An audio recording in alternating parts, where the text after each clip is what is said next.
Meer dan 500 peuters stonden dinsdagochtend te popelen om te mogen gaan wandelen.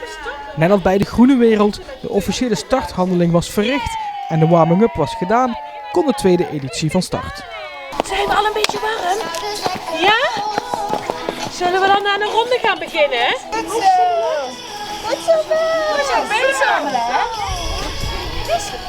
Goed zo eens mee. Wij doen mee met de Peutervierdaagse, georganiseerd ook door gemeente Venray het JOG.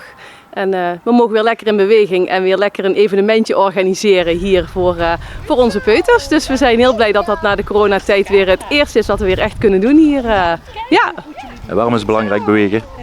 Nou, bewegen is gewoon belangrijk omdat we lekker fitte kinderen willen die gewoon lekker gezond opgroeien. Met hier gewoon ook lekker veel groente, fruit eten, water drinken, maar ook lekker bewegen.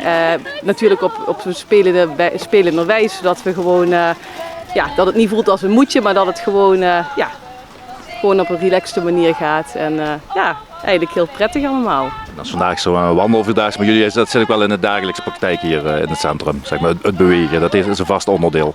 Ja, inderdaad, dat komt terug in het dagprogramma. Maar wat ik net al zei, we proberen eigenlijk alles zoveel gewoon echt spelenderwijs gewoon te leren. Lekker veel bewegen, lekker veel naar buiten.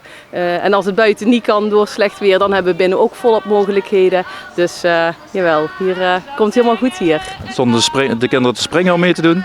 Ja, zeker de ouders zeiden vanochtend al, dus we gaven al aan van ja, lekker vanavond of vanochtend mogen we hier gewoon fijn lekker gaan wandelen. En het is ook een evenementje wat eigenlijk de hele week duurt. Dus in de ochtenden gaan we lekker hier een rondje door de wijk wandelen. Dan zijn ze klaar voor de avondvierdaagse of doen ze dat niet mee?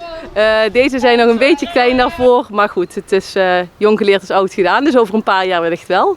Ja. En na afloop kregen de peuters allemaal een gezonde tractatie.